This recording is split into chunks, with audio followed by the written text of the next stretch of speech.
বলেন যে পাপ করে তার উপর কার অভিশাপ? এই ব্যাপারে আপনাদের সামনে আমি তিনটি দৃষ্টান্ত বর্ণনা করব। এক নাম্বার, মুসলিম শরীফের হাদিস 1978 নম্বর হাদিস। এই হাদিসের মধ্যে আসছে ক্বালা রাসূলুল্লাহ সাল্লাল্লাহু আলাইহি ওয়াসাল্লাম লাআনাল্লাহু মান লাআনা ওয়ালিদা। রাসূলুল্লাহ সাল্লাল্লাহু আলাইহি সাল্লাম বলেন, ওই ব্যক্তির উপর অভিশাপ যে তার মা বাবারে অভিশাপ দেয়। ওই ব্যক্তির উপর আল্লাহর অভিশাপ যে তার মা বাপকে অভিশাপ দেয়। তো মা বাপকে অভিশাপ দেওয়া এটা নেকির কাজ না গুনাহের কাজ? এই গুনাহে বলেন তো, কোন বান্দা যদি মা বাবারে অভিশাপ দেয়, এই গুনাহে ওই ব্যক্তির উপর কার অভিশাপ আসে? আল্লাহ। ওয়ালাআনাল্লাহু মান যাবাহা লিগাইরিল্লাহ। ওই ব্যক্তির উপর আল্লাহর অভিশাপ যে ব্যক্তি আল্লাহ ছাড়া অন্য কারো নামে পশু জবাই করে। ওই ব্যক্তির উপর আল্লাহর অভিশাপ যে আল্লাহ ছাড়া অন্য কারো নামে কি জবাই করে। তাহলে বলেন তো আপনারা, আল্লাহ ছাড়া অন্য কারো নামে পশু জবাই করা এটা নেকির কাজ না পাপের কাজ? বলেন এই পাপ, এই পাপের কারণে মানুষ কার অভিশাপ নিয়ে আসে? আল্লাহ। এরপর কি বলে দেখেন, ওয়ালাআনাল্লাহু মান আওয়া মুহদিসা। ওই ব্যক্তির উপর আল্লাহর অভিশাপ যে কোনো বেদাতিকে আশ্রয় দেয়। যে কোনো বেদাতিকে, মাশাআল্লাহ বেদাতিকে আপনি খুব খাতির করেন, যত্র করেন, এই বেদাতিকে যে আশ্রয় দেয় তার উপর আল্লাহর অভিশাপ। ওয়ালাআনাল্লাহু মান গায়্যারা মানারাল আরদ। ওই ব্যক্তির উপর আল্লাহর অভিশাপ যে ব্যক্তি আরেকজনের বাড়ির নিশানা পরিবর্তন করে এটা নিজের বানায় আলায়। আমার আর ওনার বাড়ি পাশাপাশি, এই এতটুকু দাম, সবাই তাকান, এতটুকু জমিন ওনার, আমি কি করছি, এই এতটুকু জমিন ওনার, আমি ওনার এই জায়গার নিশানাটা উঠাইয়া এখানে লাগাইয়া দিছি। মানে এতটুকু জমিন আমি মাইরা দিলাম, লাগায়া এখানে লাগায়া দিলাম, ক্রয় সূত্রে এই জমির মালিক অমুকে, আমরা ওখানে বাংলাটা কেটে লাগিয়ে দিব, জুলুম সূত্রে এই জমির মালিক অমুকে। ঠিক আছে না?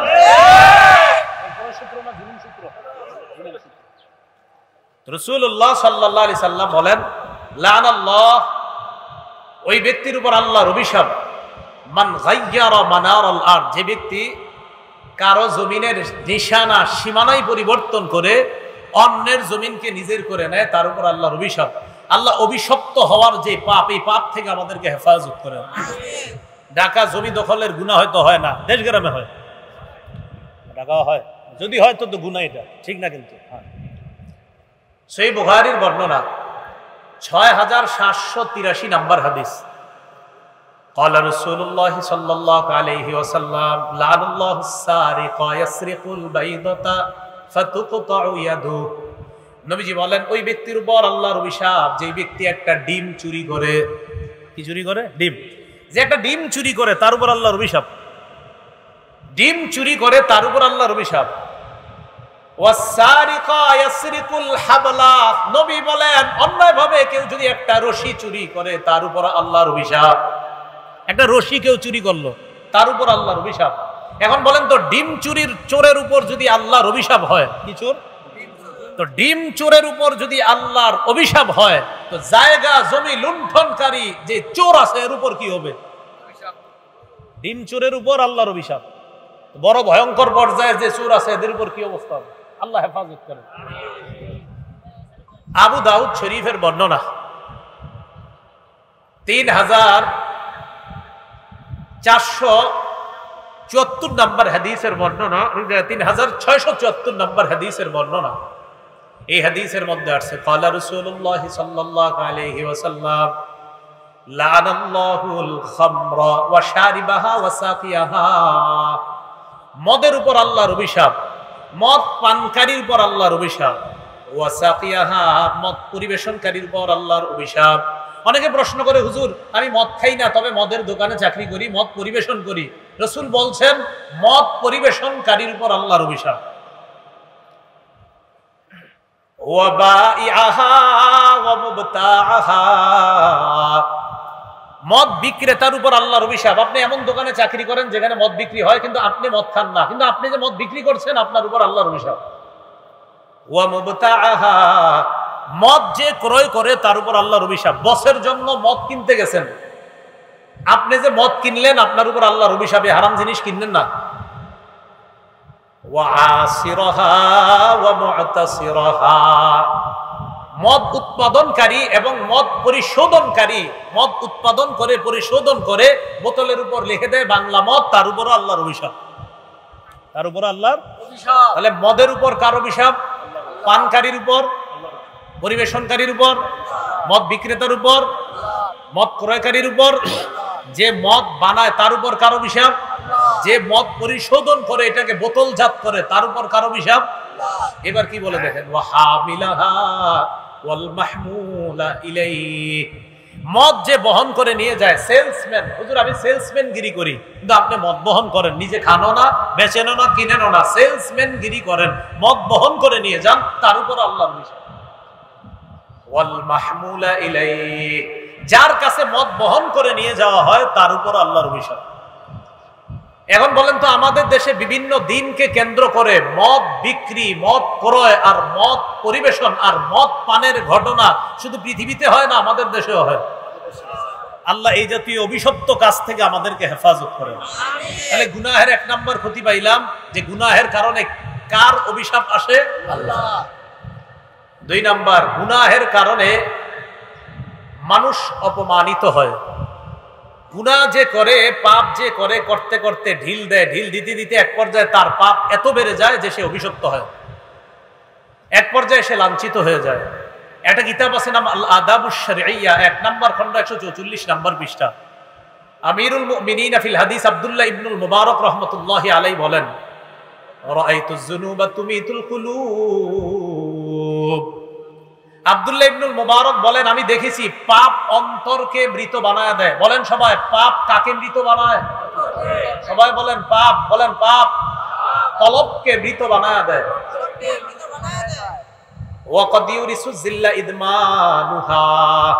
নিয়মিত যে ব্যক্তি পাপ করে, এই নিয়মিত পাপীকে পাপ এক পর্যায়ে তাকে লাঞ্ছিত করে ছাড়ে। পাপ নিয়মিত করেন আপনি, মানে আজকে করেন তো ফিরে আসেন না, আজকে কালকে পাপ বাড়তেছে, আপনার শুধু বাড়তেছে। এই নিয়মিত যে পাপ করতে থাকে, এই পাপ একদিন তাকে লাঞ্ছিত করে ছাড়ে। আল্লাহ আমাদেরকে লাঞ্ছিত হওয়া থেকে হেফাজত করেন। পাপ করব না ছাড়বো? 3 নাম্বার পাপের ক্ষতি, পাপ করলে এলমে দিন থেকে মাহরুম হয়। মাদ্রাসা ছাত্র ভাইয়েরা এবং সবাই আমরা লক্ষ্য করি, দ্বীনি এলেম, দ্বীনি বিদ্যা আমাদের মুখস্থ থাকে না কেন? পাপ যখন বাড়বে দ্বীনি বিদ্যা মুখস্থ থাকবে না। এই ব্যাপারে আমি আপনাদের সামনে 5টা দৃষ্টান্ত বর্ণনা করি, খুব মন দিয়ে শোনেন। 1 নাম্বার, কিতাবের নাম জামিউ বায়ানিল ইলম, 1 নাম্বার খণ্ড 675 নম্বর পৃষ্ঠা। আব্দুল্লাহ ইবনে মাসউদ রাদিয়াল্লাহু তাআলা আনহু বলেন, ইন্নী লা আহসিবু আন্না রাজুলা ইয়ানসাল ইলমা ক্বাদ আলিমাহু বিযাম। আব্দুল্লাহ ইবনে মাসউদ রাদিয়াল্লাহু তাআলা আনহু বলেন, আমি মনে করি মানুষ শুধুমাত্র পাপের কারণে সে যে বিদ্যা অর্জন করে, ওই বিদ্যা থেকে সে বঞ্চিত হয়, বিদ্যা সে ভুলে যায় পাপের কারণে। বলেন সবাই, বিদ্যা ভুলে যায় কিসের কারণে?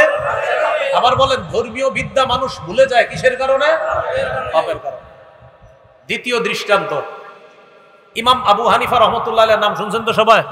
আল ইমামুল আযম নুমান ইবনে সাবিত, আল ইমামুল আযম আবু হানিফা রাহমাতুল্লাহি আলাইহি, কিতাবের নাম আল জাওয়াহিরুল মুদিয়্যাহ, 2 নম্বর খণ্ড 478 নম্বর পৃষ্ঠা।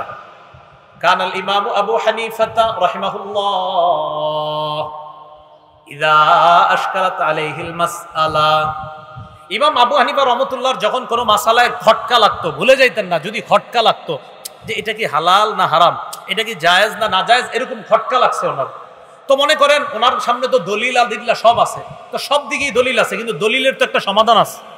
দলিলের কি আছে? একটা সমাধান, তো সমাধান আসতেছে না। তো ইমাম আবু হানিফা তখন উস্তাদ ছাত্রদেরকে বলতেন, ক্বালা লি আসহাবিহি মা হাযা ইল্লা লিযামবিন ক্বাদ আহদাসতু। ইমাম আবু হানিফা বলতেন, মা হাযা ইল্লা লিযামবিন ক্বাদ আহদাসতু, দেখো এই যে আমার মাসালা খটকা লাগছে কেন জানো? আমার নিশ্চিত কোনো গুনাহ হয়েছে, এই কারণে খটকা লাগতেছে, গুনাহ না হইলে খটকা লাগতো না। এত বড় একজন ইমাম, উনি নিজেকে গুনাহগার মনে করতেছে যে আমার কেন খটকা লাগলো। ওয়া কানা ইস্তাগফিরু, ইস্তিগফার পড়া শুরু করতেন। ওয়া রুবামা কামা ওয়া সাল্লা, কখনো কখনো নামাজে দাঁড়িয়ে যাইতেন। নামাজে দাঁড়ানোর পর ফাতান কাশিফা লাহুল মাসআলা, আল্লাহ তাকে মাসালার সমাধান দিয়ে দিতেন। সুবহানাল্লাহ। তখন ইমাম আবু হানিফা বলতেন, রাজাউতু আন তিবা আলাইয়া, আমার আশা আল্লাহ আমার তওবা কবুল করছে, আমার তওবা আল্লাহ কবুল করেছেন বিধায় এই বিদ্যা আল্লাহ আমাকে জানিয়ে দিয়েছেন। খটকা লাগছে, এই খটকার সমাধান আল্লাহ কেন দিছে?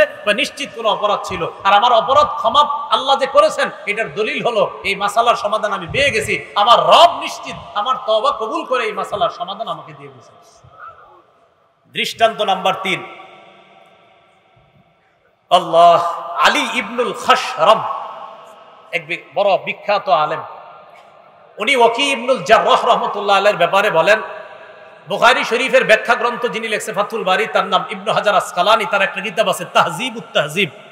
এই কিতাবের 2 নম্বর খণ্ড 129 নম্বর পৃষ্ঠা, সেখানে আছে আলী ইবনুল খাশরাম তিনি বলেন, রাআইতু ওয়াকি ইবনুল জাররাহ মা রাআইতু ওয়াকিআন, বৃদ্ধি পায় অন্য কোন আমলে এত বৃদ্ধি পায় না। মানুষ গুনাহ যত ছাড়বে তার মেধা, হেফাজত শক্তি, তার মেধা, তার ধারণ ক্ষমতা আল্লাহ তত বাড়ায়। যে যত বেশি গুনাহ ছাড়বে তার ধারণ ক্ষমতা আল্লাহ তত বেশি বাড়িয়ে দিবে, কুওয়াতে হাফেজা আল্লাহ তার তত বেশি বাড়িয়ে দিবেন। ওয়াকি ইবনুল জাররাহ বলেন, তারকুজ যুনুব, গুনাহ ছেড়ে দেওয়ার কারণেই আমি যা পড়ি আমার সব মুখস্থ হয়ে যায়, এজন্য আমি কিছু লিখি না। ওয়াকি ইবনুল জাররাহ বলেন। তাহলে বলেন তো ধর্মীয় বিদ্যা ভুলে যাওয়ার কারণ কি? বলেন তো গুনাহ করা। বলেন কি করা? 4 নম্বর দৃষ্টান্ত, মালিক ইবনু আনাস, ওনার ছাত্র ইমাম শাফি রহমতুল্লাহ আলাইহি, কিতাবের নাম দিওয়ানুশ শাফি একটা কিতাব আছে, আরেকটা কিতাব আছে নাম তাহজিবুল আসমা লিল ইমাম আন-নববী রাহমাতুল্লাহি আলাইহি। মুসলিম শরীফের ব্যাখ্যা গ্রন্থ যিনি লিখছেন ইমাম নববী, এবং যার বিখ্যাত কিতাব রিয়াজুস সালিহিন, এই ইমাম নববীর একটা কিতাব আছে নাম তাহজিবুল আসমা।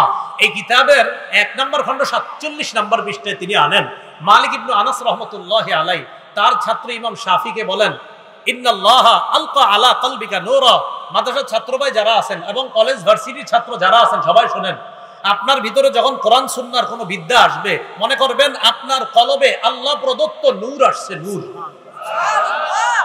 তো ইমাম শাফির উস্তাদ তাকে বললেন, আল্লাহ তোমার কলবে নূর দান করছে। বলেন নূরের অর্থ আলো। বলেন কি?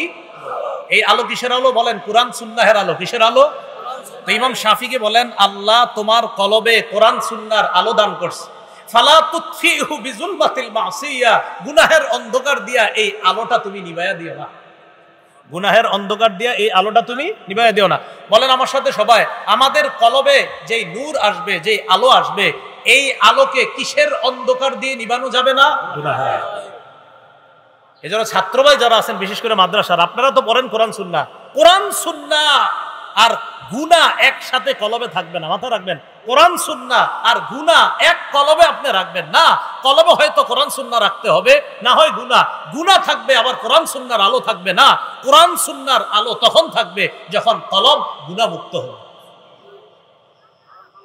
5 নম্বর দৃষ্টান্ত, ইমাম শাফি রহমতুল্লাহ আলাইহি বলেন, দিওয়ানুশ শাফি কিতাবের নাম 67 নম্বর পৃষ্ঠা।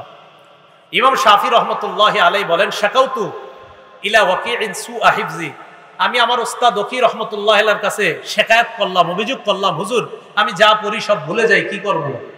ফারশাদানি ইলা তারকিল মাআসি, আমাকে তিনি বললেন গুনাহ ছেড়ে দেওয়ার জন্য।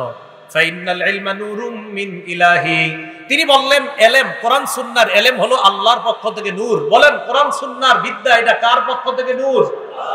ওয়া নূরুল্লাহি লা ইউতা লিআসি, আল্লাহর নূর এটা কোনো গুনাহগারকে দেওয়া হয় না, কোনো নাফরমানকে আল্লাহর নূর দেওয়া হয় না। আল্লাহ গুনাহ থেকে বেঁচে আমাদের কলবটাকে যেন কোরআন সুন্নাহর আলোকে আলোকিত করতে পারে, আল্লাহ তৌফিক দান করুন। আমিন। গুনাহের 4 নাম্বার ক্ষতি, খুব মন দিয়ে শুনবো, গুরুত্বপূর্ণ কথা। 4টা 5টা 10টা 20টা সূরা যাদের মুখস্থ আছে এবং যারা হাফেজ, সবাই হাত তোলেন। সবার তো এরকম মুখস্থ আছে না? 3টা 4টা 5টা সূরা সবার মুখস্থ আছে না? তাহলে আবার হাফেজ সবার আছে না মুখস্থ? ঘটনাচক্রে আপনাদের মধ্যে অনেকে আছেন 10টা সূরা মুখস্থ করার পর 8টা মুখস্থ আছে, 2টা ভুলে গেছেন। আসেনি? খবর আছে? কি আছে? খবর আছে। গুনাহের 4 নাম্বার ক্ষতি কোরআন ভুলে যাওয়া। বলেন নাউজুবিল্লাহ। গুনাহের 4 নাম্বার ক্ষতি কি ভুলে যাওয়া? কোরআন ভুলে যাওয়া।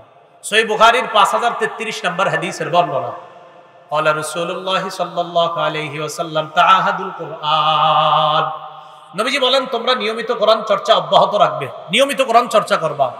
فوالذي نفسي بيده له أشد تفسيا من الإبل في عقلها, রাসূলুল্লাহ সাল্লাল্লাহু আলাইহি সাল্লাম বলেন একটা উটের বাঁধন খুলে দিলে এই বাঁধনহারা ওটটা যত দ্রুত পালিয়ে যাবে তুমি কোরআন শিখার পর যদি চর্চা অব্যাহত না রাখো, কোরআন ওই ওটের চেয়ে আরো দ্রুত গতিতে তোমার থেকে পালিয়ে যাবে।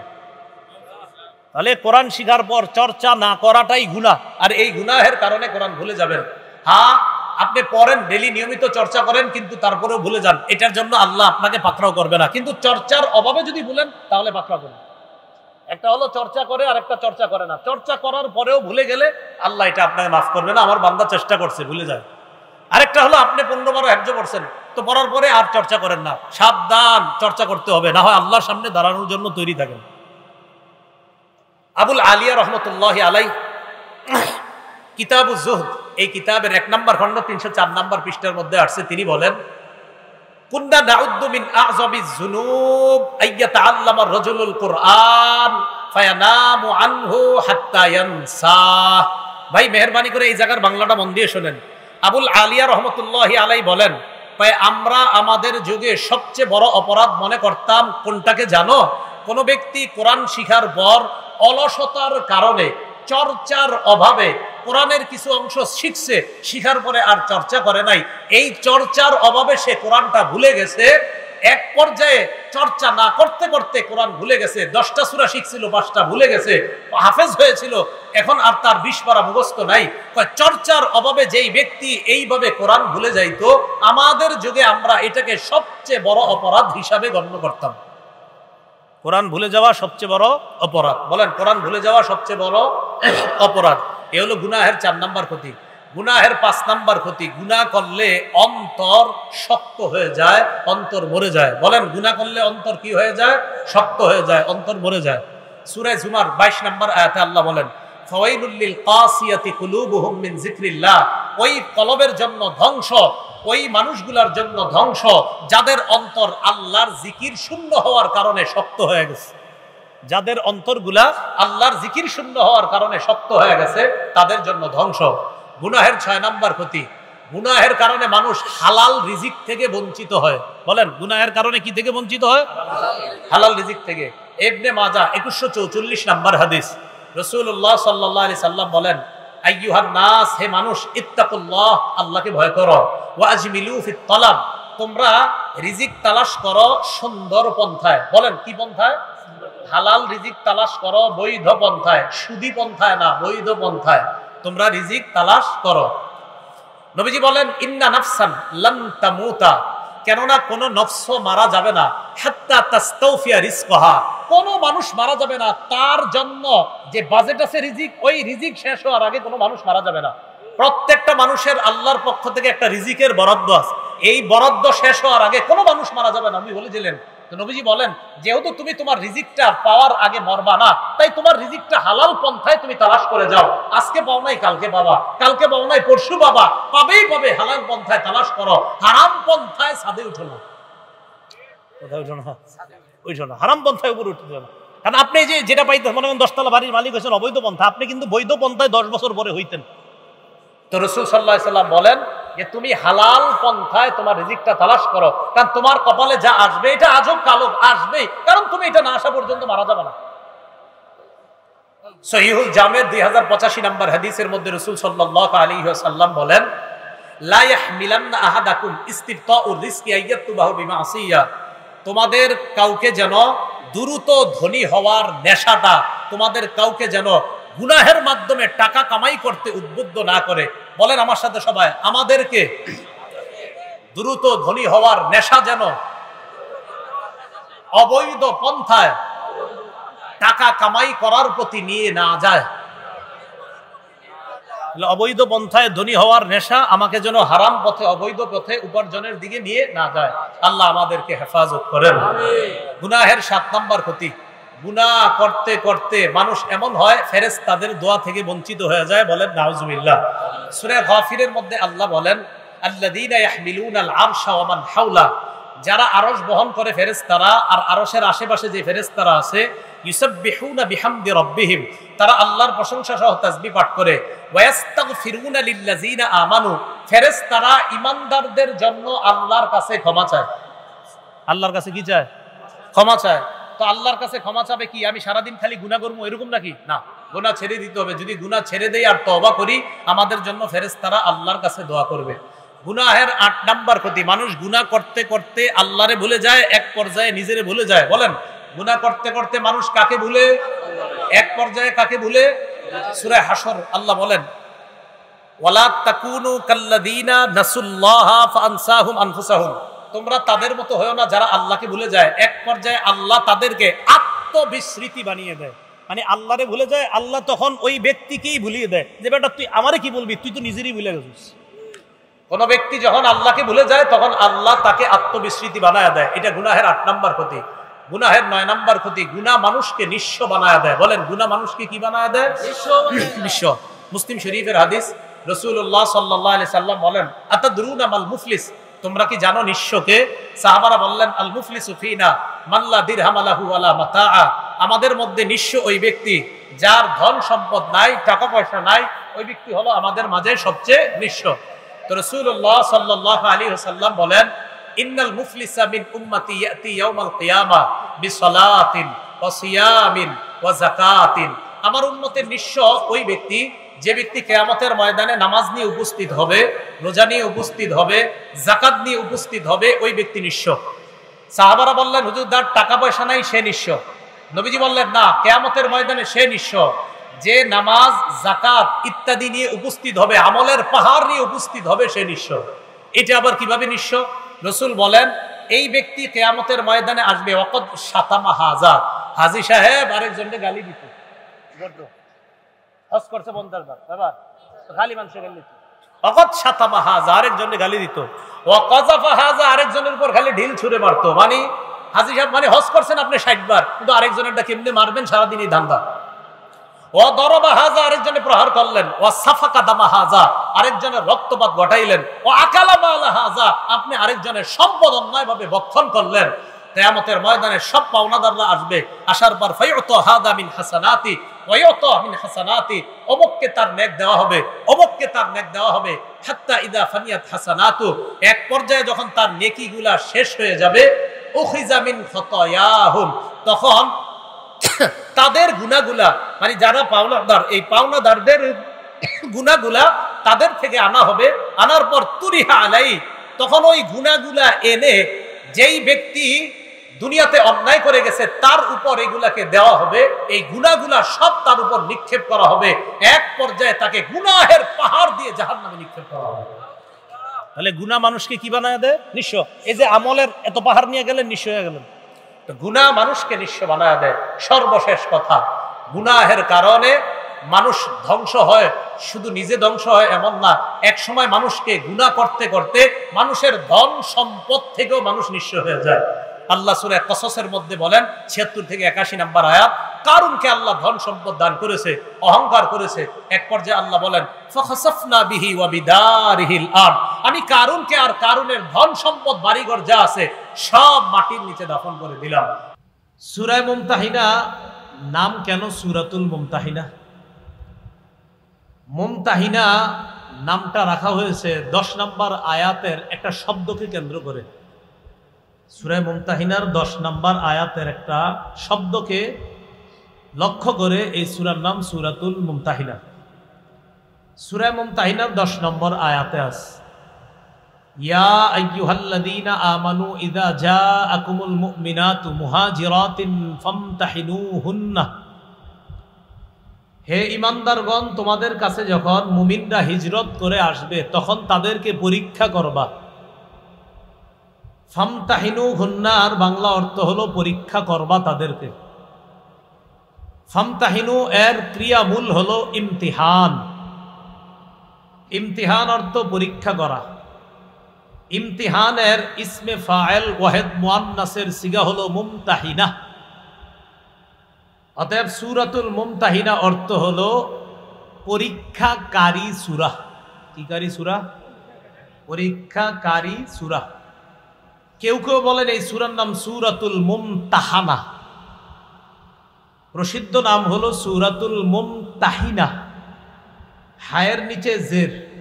কেউ কেউ বলেন না, এটার নাম সূরাতুল মুমতাহানা, হায়ের উপর জবর। মুমতাহিনা যদি হয় তাহলে এটার নাম হবে ইসমে ফাইল ওয়াহিদ মুআন্নাসের সিগা, অর্থ হবে পরীক্ষাকারী সূরা।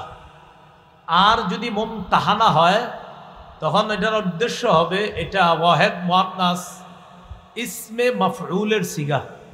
এর অর্থ হবে যাকে পরীক্ষা করা হয়, যেই নারীকে পরীক্ষা করা হয়।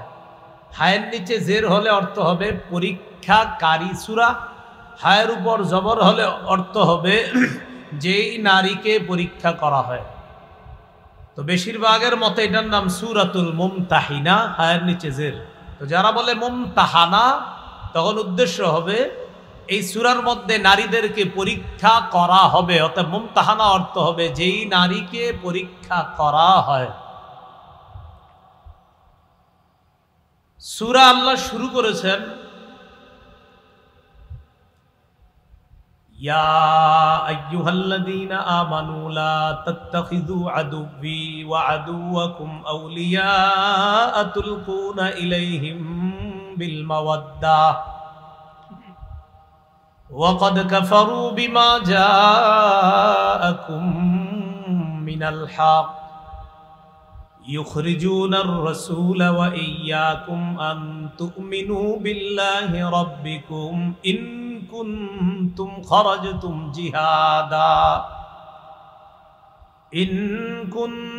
খারাজতুম জিহাদান ফি সাবিলি ওয়াবতিগা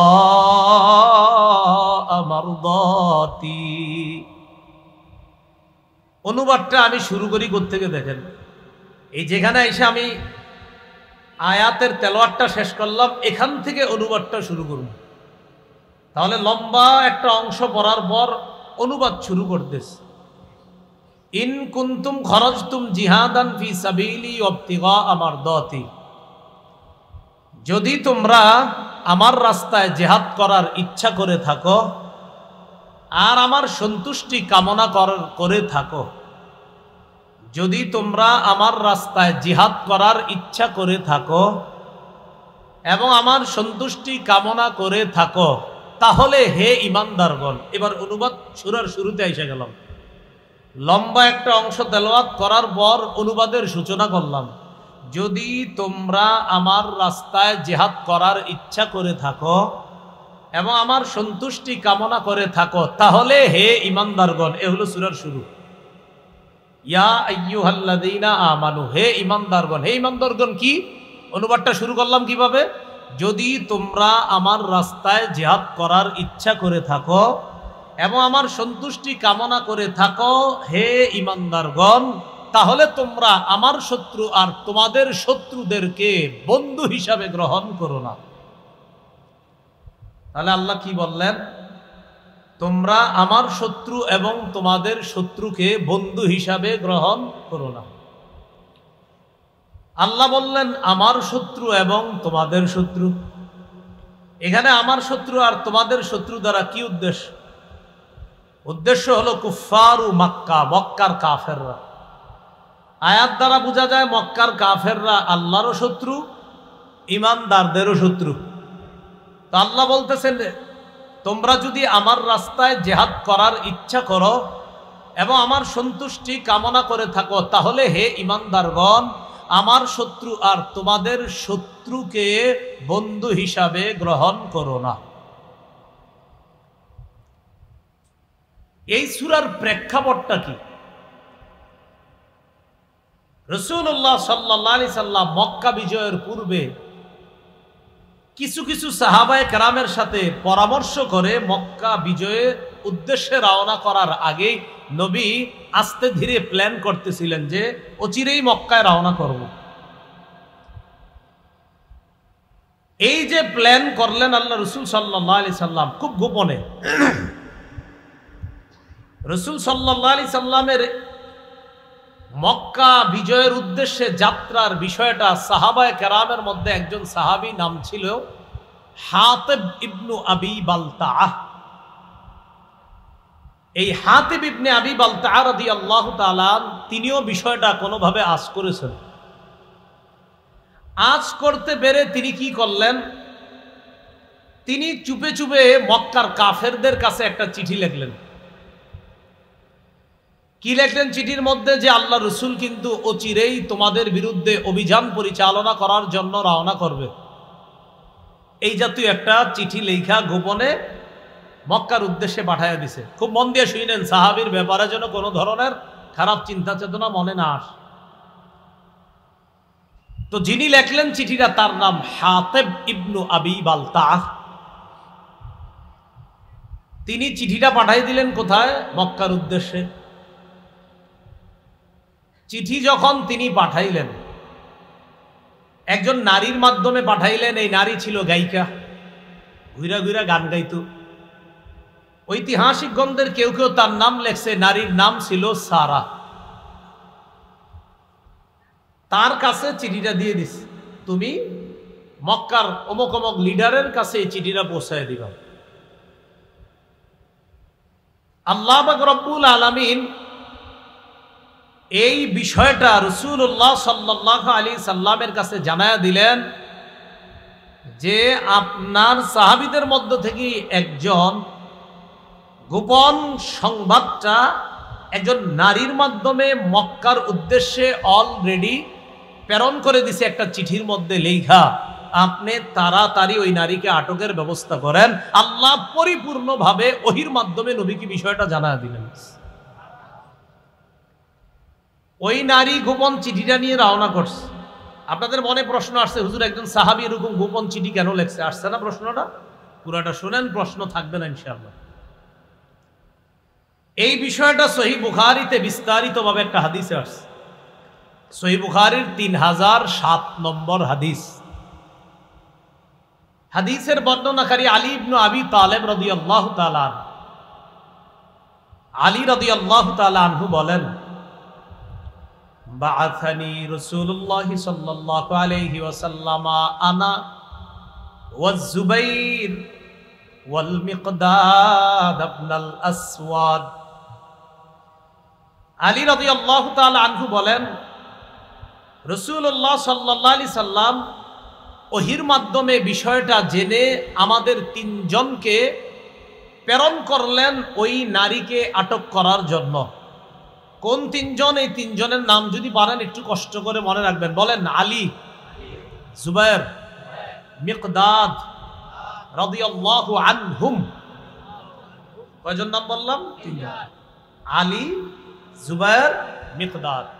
তো হযরত আলী বলেন, বাআসানি রাসূলুল্লাহ সাল্লাল্লাহু আলাইহি সাল্লাম আনা, নবী আমাকে পাঠাইলেন, মানে আমি আলীকে পাঠাইলেন। ওয়াজ জুবায়ের, এবং জুবায়েরকে পাঠাইলেন। ওয়াল মিকদাদ ইবনুল আসওয়াদ, আর মিকদাদ ইবনুল আসওয়াদকে পাঠাইলেন। আমাদেরকে পাঠানোর প্রাক্কালে আল্লাহ রাসূল সাল্লাল্লাহু আলাইহি সাল্লাম বললেন, ইনতালিকু, তোমরা তাড়াতাড়ি রওনা করো। হাত্তা তাতু রাউজাতা খাখিন, রওনা করে তোমরা তাড়াতাড়ি রওজায়ে খাখ নামক একটা জায়গা আছে, ওই জায়গায় দ্রুত পৌঁছো তোমরা। আমার সাথে জায়গাটার নাম বলতে হবে। বলেন, রওজায়ে খাখ। আবার রওজায়ে খাখ। রাসূলুল্লাহ সাল্লাল্লাহু আলাইহি সাল্লাম বললেন, ইনতালিকু, রওনা করো। হাত্তা তাতু রাউজাতা খাখিন, তোমরা একটা জায়গায় গিয়ে খুব দ্রুত পৌঁছো। ওই জায়গাটার নাম জানি কি? ফাইন্না বিহা যাইনা, সেখানে একজন মহিলা আছে, গায়িকা আছে। মাহা কিতাবুন, ওই মহিলার সাথে একটা চিঠি আছে। সুবহানাল্লাহ। খুযুহু মিনহা, ওই চিঠিটা তার থেকে গ্রহণ করবা। হযরত আলী রাদিয়াল্লাহু তাআলা আনহু আর ওই দুই সাহাবী, বাকি দুইজন ওলামা হযরত ছাড়া ওই দুজনের নাম কি জানি? অন্যরা বলেন তো, আলেমরা ছাড়া অন্য কেউ? আরেকজন মিকদাদ। মোট তিনজন। একজনের নাম আলী, আরেকজন। তা আমরা রওনা করলাম। রওনা করার পর তিনি বলেন, তাআদা বিনা খাইলুনা, দ্রুত আমাদের বাহন আমাদেরকে নিয়ে চললো, ছুটে চললাম, আমরা খুব দ্রুত ছুটে চললাম।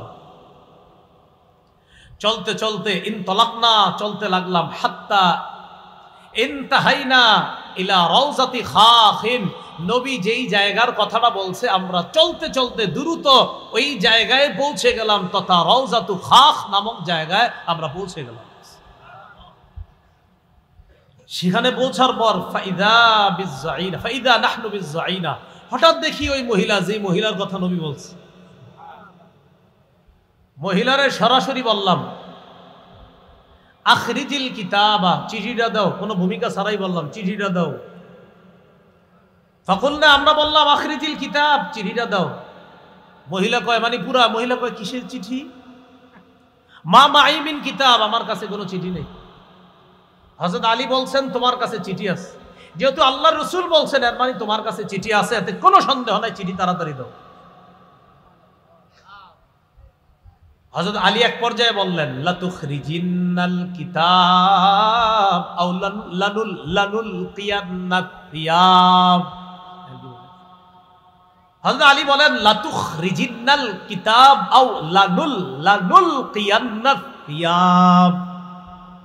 হয়তো চিঠি দাও, না হয় যে কোনো মাধ্যমে, হয়তো মহিলা ইত্যাদি ডেকে এনে হলেও তোমার কাপড় খুলে তোমার ভিতর থেকে চিঠি বের করার ব্যবস্থা করতে আমরা বাধ্য হব, কারণ চিঠি তোমার কাছে আছে, এতে কোনো সন্দেহ নাই। এখন চিঠি কি দিবা না দিবা না সেটা বলো।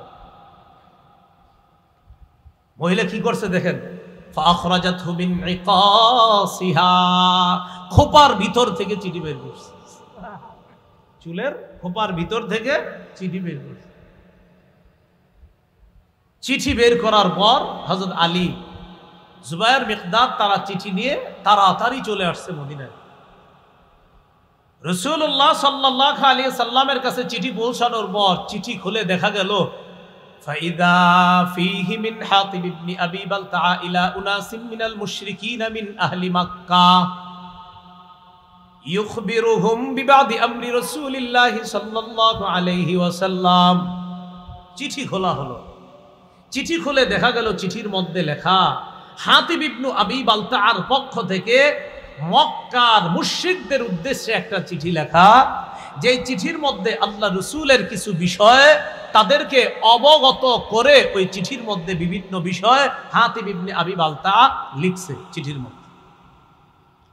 তাড়াতাড়ি ডাকছে, হাতিবকে ডাকো। হাতিব ইবনে আবি বালতা রাদিয়াল্লাহু তাআলা, সবাই বলেন রাদিয়াল্লাহু তাআলা, আবার বলেন সবাই। তাকে ডাকছে। ডাকার পর রাসূলুল্লাহ সাল্লাল্লাহু আলাইহি সাল্লাম বললেন, মা হাদা ইয়া হাতিব। হাতিব, এটা কি? এটা কি বলো? হাতিব ইবনে আবি বালতা বললেন, লা তাজাল আলাইয়া ইয়া রাসূলুল্লাহ, হুজুর আমার ব্যাপারে দ্রুত সিদ্ধান্ত নিয়েন না, আমার কথা একটু শুনেন। রাসূলুল্লাহ সাল্লাল্লাহু আলাইহি সাল্লামকে হাতিব ইবনে আবি বালতা এবার বললেন, হুজুর আমি এই চিঠিটা লিখছি মক্কার মুশরিকদের কাছে, আপনি আমার ব্যাপারে দ্রুত সিদ্ধান্ত নিয়েন না, চিঠিটা আমি লিখছি তাদের কাছে। আপনার সাথে যে মুহাজির সাহাবী যারা আছে, ইয়া রাসূলুল্লাহ, কানা মাআকা মিনাল মুহাজিরিনা লাহুম কারাবাতুন ইয়াহমুনা বিহা আমওয়ালাহুম ওয়া আহলিহিম। আপনার সাথে যে মুহাজির সাহাবী যারা আছে তাদের আত্মীয় স্বজন মক্কায় আছে, আত্মীয়তার বন্ধনের কারণে তারা তাদের সম্পদ রক্ষা করতে পারবে, তারা তাদের সন্তানদেরকে রক্ষা করতে পারবে। হুজুর কুনতুম রাআন মুলসাকান ফি কুরাইশিন, আমিও কুরাইশদের সাথে ছিলাম লম্বা সময় মক্কায়। ওয়ালাম আকুন মিন আনফুসিহিম, কিন্তু আমি তাদের আপনজন কেউ না। আপনার সাথে যারা আছে সাহাবী, তাদের আপনজনরা এখনো মক্কায় আছে। আমি যদিও মক্কায় কুরাইশদের সাথে ছিলাম, কিন্তু আমার আপনজন বলতে কেউ নাই। হুজুর আমার অনেক আত্মীয় স্বজনরা সেখানে আছে। অর্থাৎ কোথায়? মক্কায় যেই জায়গায় সাহাবীদের আপনজন আছে, আমার কিছু রিলেটিভ আছে যারা এখনো মক্কায় রয়ে গেছে, তো তাদের আপনজন বলতে মক্কায় কেউ নাই।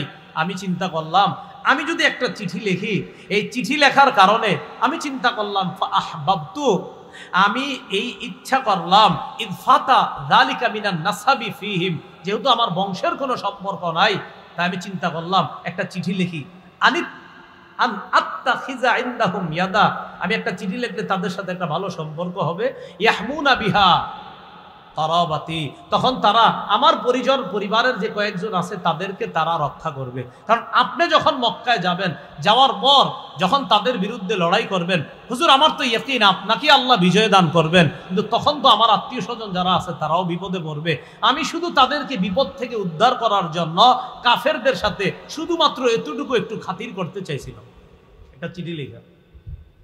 এটা বলার পর নবীজি বললেন, হুজুর বিশ্বাস করেন, মা ফাআলতু যালিকা, আমি এটা এই কারণে করি নাই কুফরন যে আমি কাফের হয়ে গেছি, ওয়ালা ইরতিদাদান আমি দিন থেকে বের হয়ে মুরতাদ হয়ে গেছি এই জন্য আমি করি নাই, ওয়ালা রিদান বিল কুফরি বাদাল ইসলাম আমি ইসলাম গ্রহণ করার পর আবার কুফরিকে পছন্দ করে নিয়েছি, বিষয়টা এমনও না।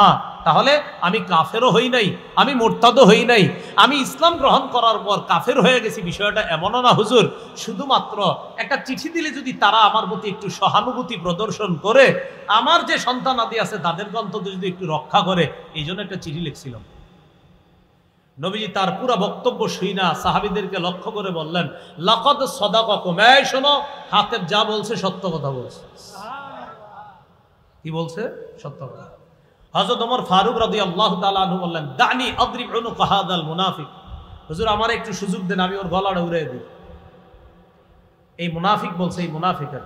আল্লাহ রাসূল বললেন, ওমর সাবধান, কদ শাহিদা বাদরা, আমার এই সাহাবী হাতেব বদরের যুদ্ধে অংশগ্রহণ করছে।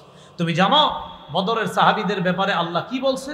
আল্লাহ বলছে, আমালু মা শিতুম, তোমাদের যা মন চায় তোমরা তা করো। ও বদরের অংশগ্রহণকারী সাহাবীরা, তোমাদের যা মন চায় তা করো। কদ গফারতু লাকুম, আমি তোমাদেরকে মাফ করে দিয়েছি। তো হাতিব ইবনে আবি বালতার এই ব্যাপারটা মাথায় রাখবেন, উনি কুফরিও করে নাই, উনি মুরতাদও হয়ে যায় নাই, উনি ইসলাম গ্রহণ করার পর কুফরিকে পছন্দ করে নিয়েছে, বিষয়টা এমনও না। উনি আসলে ওনার এই জায়গায় বুঝতে একটু ভুল হয়েছে, উনি মনে করছে এটা দিলাম আর এতে আর কি হবে। ঐতিহাসিকগণ লেখছেন ওনার ইয়াকিন ছিল বিজয় তো আল্লাহ নবীরই দিবে। কেন?